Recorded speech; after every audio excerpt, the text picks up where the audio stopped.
Most people think markets react to the obvious thing.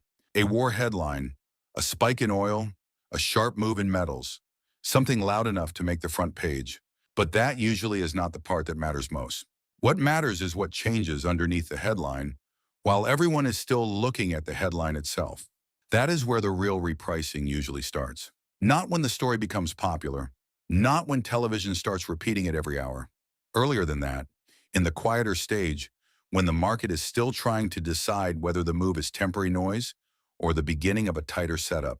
That is the part many investors miss. They assume price moves first and the underlying shift comes later. In practice, it is often the other way around. Conditions change, pressure builds, positioning adjusts, then price catches up. And when people finally notice, they tend to think the move came out of nowhere. It usually did not. It was there in the structure, in the supply data, in the behavior of participants who have to respond before the crowd does. So the better question is not, is this headline dramatic? It is, what changed in the market that most people still have not priced in? That is the frame we need here. Because this is not really about noise or panic or a single news cycle.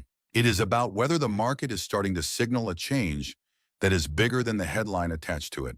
Over the past several months, several measurable changes have appeared in the silver market. None of them are dramatic on their own, but taken together, they show a shift in market conditions that deserves attention. First, inventory levels. Data published by the COMEX shows that registered silver inventories, metal that is available for delivery against futures contracts, have declined compared with levels seen roughly a year ago. Public exchange data indicates that registered inventories were around 120 million ounces in early 2023 and have since moved closer to the 70 to 90 million ounce range, depending on the reporting week. Registered inventory is the portion of silver that can actually be delivered when a futures contract is settled physically. Separate from that is eligible inventory, silver stored in exchange-approved vaults, but not currently designated for delivery. Second, delivery activity. In early 2024, the exchange saw a period of unusually high delivery requests compared with the levels typically seen in months that are not considered major delivery periods. Exchange reports indicated requests totaling tens of millions of ounces, which is significantly higher than typical off-cycle delivery demand. Third, broader supply and demand data. According to analysis published by the Silver Institute, the global silver market has recorded multiple consecutive years where demand exceeded newly mined and recycled supply. Their reports estimate that cumulative market deficits since 2021 have reached hundreds of millions of ounces. A large portion of silver demand is industrial.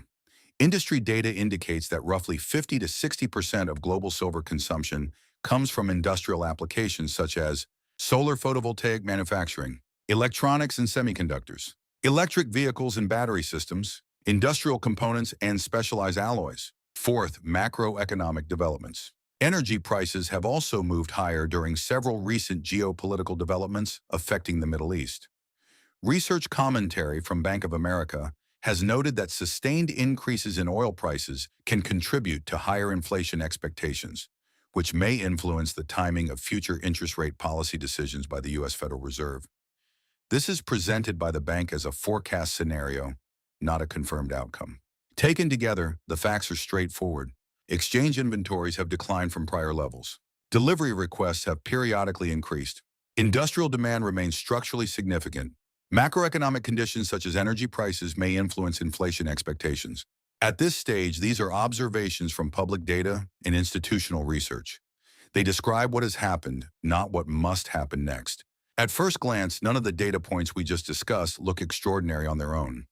Markets see inventory fluctuations all the time. Industrial demand rises and falls with economic cycles. Delivery requests increase in certain months and then normalize again. But markets rarely move because of a single data point. They move when several pieces begin interacting with each other.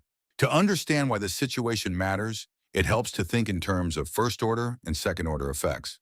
The first-order effect is the most visible one: physical availability inside the futures market. In commodities markets like silver, futures contracts are commonly traded and closed financially without requiring physical delivery. This system works efficiently when most participants treat the contracts primarily as financial instruments rather than delivery mechanisms. However, when more participants begin requesting physical settlement, The role of exchange inventories becomes more important. Registered inventory, the metal designated for delivery, acts as a buffer between financial trading activity and the physical market. When that buffer declines, the relationship between futures pricing and physical supply can become more sensitive. That does not automatically create shortages, but it does make the system more responsive to changes in demand. The second-order effect appears in industrial supply chains. Silver is unusual among precious metals because it sits at the intersection of two different demand systems. Monetary demand, similar to gold, where investors treat it as a store of value. Industrial demand, where manufacturers require it for production processes. Industry reports indicate that a majority of silver consumption now comes from industrial uses, such as solar panels, electronics, and advanced electrical components. If industrial demand continues to expand in sectors like renewable energy and electrification, the physical market becomes structurally tighter even when investment demand is stable. Another layer comes from the supply side. Unlike metals such as copper or iron ore, most silver production is not mined as a primary product. Geological and industry data show that a large share of global silver supply is produced as a byproduct of mining for metals such as lead, zinc, and copper. This matters because it means silver supply does not always respond quickly to higher prices. If copper or zinc production slows, silver supply can also decline even if silver demand remains strong. Then there is the macroeconomic connection. Energy prices influence production costs, transportation costs, and inflation expectations.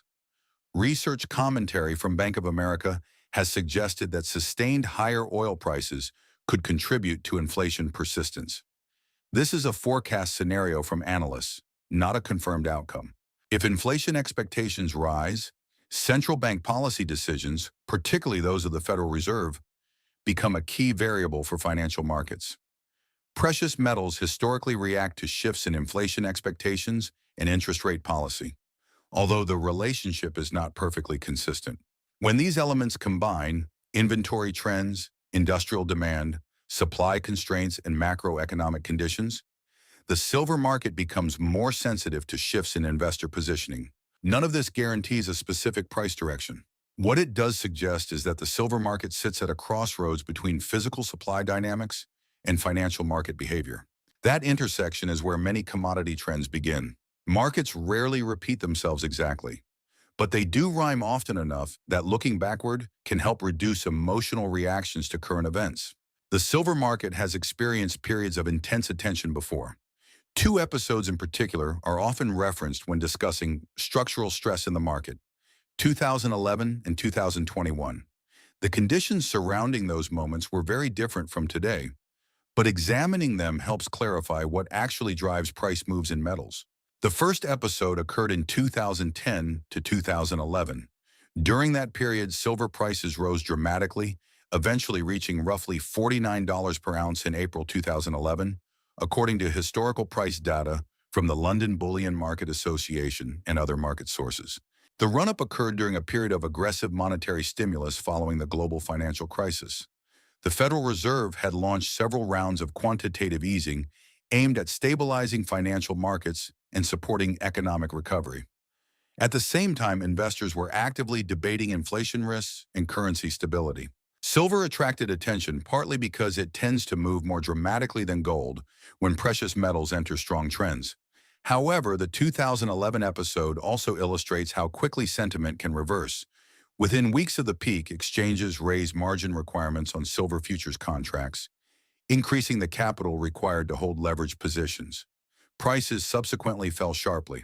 The lesson from that period was not simply that silver can rise quickly, it also demonstrated how market structure, such as margin policy and leverage, can influence price behavior. A second moment occurred in early 2021, shortly after the widely discussed short squeeze in several U.S. equities. Retail investors organized online attempted to create a similar squeeze in silver by purchasing exchange-traded products and physical bullion. During that period, silver futures briefly surged and retail dealers reported unusually strong demand for coins and bars. However, the movement faded relatively quickly. One reason analysts often point to is that much of the activity occurred in financial instruments rather than direct physical demand. Exchange-traded funds that track silver prices were heavily traded, But the structure of those products does not necessarily require large immediate withdrawals of metal from exchange inventories. The comparison between those historical moments and current conditions highlights several differences.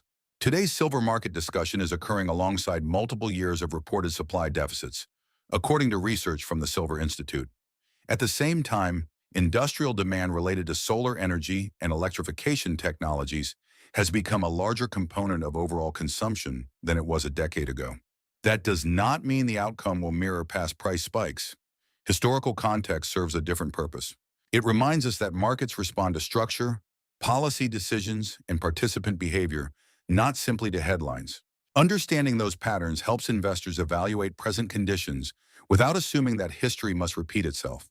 When professionals evaluate a market like silver, the objective is not to predict a single outcome. Markets rarely follow one clean path.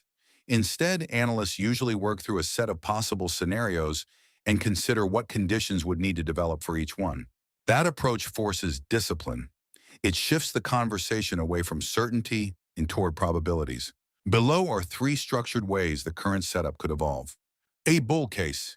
For silver prices to strengthen meaningfully, several conditions would likely need to occur at the same time. First, physical inventories would need to continue tightening. If registered inventories at the COMEX remain low or decline further, while delivery requests stay elevated, the relationship between financial contracts and physical supply could become more sensitive. Second, industrial demand would need to remain firm. Industry research from the Silver Institute indicates that sectors such as solar photovoltaics, electronics, and electric vehicles are already significant consumers of silver. Continued expansion in these industries would support structural demand for the metal. Third, monetary conditions would need to shift in a supportive direction. Precious metals historically tend to perform better when real interest rates fall or when investors expect monetary policy to become more accommodative.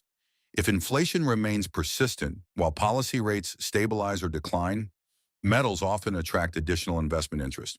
If these conditions align, tight physical supply, stable industrial demand, and favorable macroeconomic policy, silver could experience stronger upward pressure. However, this would depend on sustained changes in both the physical and financial sides of the market. Base case. The base case assumes that the market gradually absorbs the current changes without a dramatic imbalance. In this scenario, inventories stabilize. Exchange stocks fluctuate within a normal range as producers, refiners, and traders adjust flows through the system.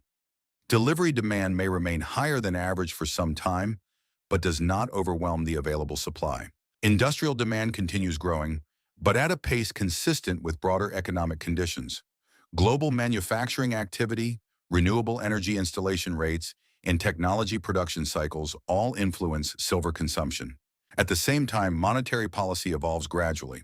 The Federal Reserve and other central banks continue adjusting interest rates based on inflation data and economic growth trends. In this environment, silver prices would likely move in a more moderate and cyclical pattern, influenced by macroeconomic indicators and industrial demand rather than by a sudden supply shock. This scenario is often considered the most common outcome in commodity markets.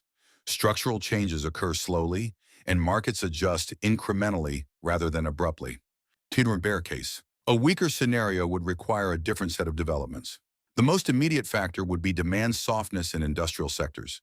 If global manufacturing activity slows, or if technological changes reduce the amount of silver required in certain products, overall consumption could decline. There are already signs that some industries are attempting to improve efficiency. For example, photovoltaic manufacturers have been gradually reducing the amount of silver used per solar cell in order to lower production costs. Another potential factor is monetary tightening or sustained high real interest rates. Precious metals often face headwinds when yields on government bonds remain elevated because investors may prefer interest-bearing assets instead. If inflation falls while interest rates remain relatively high, metals could struggle to attract new investment flows. Finally, financial market positioning could shift. If speculative participation declines or if traders unwind existing long positions in futures markets, prices could face downward pressure even if the physical market remains balanced. In this case, silver would behave like many commodities do during slower economic periods, trading within a wide range but lacking a strong directional trend. The key point is that markets rarely move because one narrative proves correct. They move as probabilities shift between scenarios. Understanding those possibilities allows investors to adapt as conditions change rather than trying to predict a single outcome with certainty. When people talk about metals markets online, the conversation often centers on headlines. A geopolitical event, a viral social media thread, or a dramatic chart screenshot tends to dominate the narrative for a few days. Professional investors usually look somewhere else. They watch the indicators that show how capital is actually moving and how the macro environment is evolving. These signals are rarely dramatic on their own, but together they provide a clearer picture of market direction. One of the first indicators is the US dollar index, DXY. The US dollar index, DXY, measures the dollar's value against a basket of major global currencies. Precious metals often move inversely to the dollar, although the relationship is not perfectly consistent. When the dollar strengthens significantly, commodities priced in dollars, including silver, can face pressure because they become more expensive for international buyers. Another variable is Treasury yields. The yield on instruments like the U.S. 10-year Treasury note reflects the return investors receive for holding government debt. Rising yields can make interest-bearing assets more attractive relative to metals, which do not produce income. For that reason, shifts in yields, particularly real yields adjusted for inflation, are closely monitored by metals analysts. Inflation data is another key input. Reports such as the U.S. Consumer Price Index, CPI, and Personal Consumption Expenditures, PCE, index influence how the Federal Reserve evaluates monetary policy. If inflation measures remain elevated longer than expected, central banks may delay rate cuts. If inflation falls more quickly, policy may gradually ease. Both outcomes can influence capital flows into or out of metals markets. Within the silver market itself, analysts also monitor futures positioning and liquidity conditions. Exchange data from COMEX shows open interest levels, daily trading volume, delivery notices, registered versus eligible inventory. Changes in these figures help reveal how market participants are positioning themselves. For example, rising open interest alongside rising prices can indicate new capital entering the market. Falling open interest during a rally may signal short covering rather than sustained demand. None of these indicators works in isolation, but taken together, they help investors focus on the forces that actually drive markets: policy expectations, liquidity conditions, and real supply and demand behavior, rather than short-term narratives circulating online. Markets move through cycles. Sometimes those cycles develop quietly, long before they become obvious. Right now, the silver market shows a mix of structural demand, evolving inventory levels, and macroeconomic uncertainty. Those factors deserve attention, but they do not automatically point to a single outcome. The responsible approach is not to chase narratives or assume that one scenario must unfold. It is to watch the data, monitor risk, and stay flexible as conditions evolve. For long-term investors, patience and discipline usually matter more than reacting to every headline. This isn't investment advice. It's simply how I'm reading the market right now, one data point at a time.